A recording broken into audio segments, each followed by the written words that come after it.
सहाय्यक पोलीस निरीक्षक अश्विनी बिद्रे हत्याकांडातील प्रमुख आरोपी बडतर्फ वरिष्ठ पोलीस निरीक्षक अभय कुरुंदकरला न्यायालयानं दोषी ठरवलं। आज आरोपींना शिक्षा सुनावली जाणार आहे। न्यायालयानं आज अश्विनी बिद्रे यांची मुलगी आणि पती यांना हजर राहण्यास सांगितलंय। न्यायालयाने वरिष्ठ पोलीस अधिकाऱ्यांवर ताशेरे मारताना अभय कुरुंदकरला राष्ट्रपती पदकासाठी नाव सुनावणे हे फार गंभीर होते अशा शब्दात नाराजी व्यक्त केली होती। या प्रकरणात झालेल्या तपासावरही न्यायालयाने अत्यंत कडक शब्दात नाराजी व्यक्त केली। मयत अश्विनी बिद्रे मूळच्या कोल्हापूर जिल्ह्यातील हातकणंगले तालुक्यातील आळते गावातील आहेत।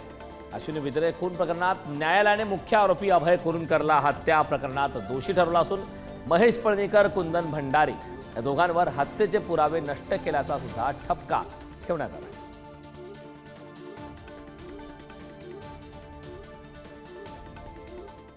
या संदर्भात ताज्या आपल्या देण्यासाठी आपल्या प्रतिनिधी शिल्पा नरवडे आपल्यासोबत जोडलेत। मी शिल्पाकडे जाणार आहे।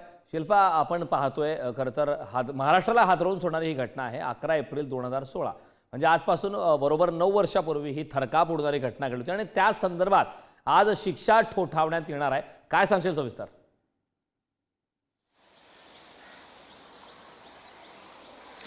कारण आपण जर पाहिलं तर तब्बल 9 वर्षांनी हे प्रकरण निकाली लागत असल्याचं पाहायला मिळतंय।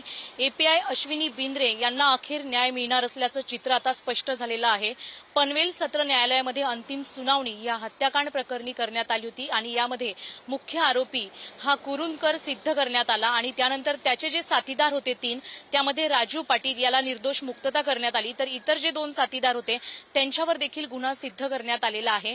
पोलिसांसमोर मोठं आव्हान होतं कारण जे पुरावे होते ते पूर्णपणे नष्ट करण्यात आले होते आणि हे पुरावे सिद्ध करण्यामध्ये कुठेतरी यश आलेलं पाहायला मिळतंय आणि आज अखेर या मुख्य आरोपी आणि इतर जे 2 साथीदार आहेत त्यांना शिक्षेची सुनावणी आज पनवेल सत्र न्यायालयामध्ये दुपारी 2 वाजेपर्यंत होणार आहे। मात्र अभय कुरुंदकर याला नेमकी फाशीची शिक्षा होते की जन्मठेपेची हे देखील महत्त्वाचं आहे।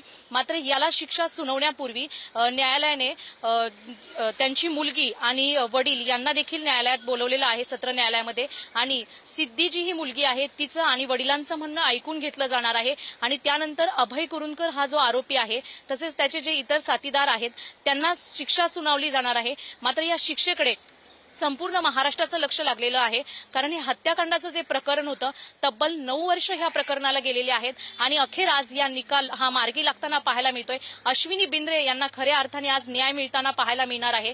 मात्र अश्विनी बिद्रे यांची मुलगी आणि तिचे वडील यांचं म्हणणं ऐकून न्यायालय घेणार आहे आणि त्यानंतर ही सुनावणी केली जाणार आहे। मात्र आता या सुनावणीमध्ये अभय कुरुंदकर आणि त्याचे जे इतर 2 साथीदार आहेत त्यांना मात्र कोणती शिक्षा होते, फाशीची की जन्मठेपेची, हे पाहणं देखील महत्त्वाचं आहे। यामध्ये एक विशेष बाब म्हणजे आज 11 एप्रिल म्हणजे तब्बल 9 वर्ष झालेले आहेत आणि आज हा सुनावणीचा निकाल अखेर मार्गी लागणार आहे। करण, नक्कीच शिल्पा, या आजच्या निकालाकडे खरं तर संपूर्ण महाराष्ट्राचं लक्ष आहे। या संदर्भातले वेळोवेळी तुझ्याकडून अपडेट घेत राहू। तुर्तास खूप खूप धन्यवाद या महत्त्वपूर्ण अशा माहितीसाठी।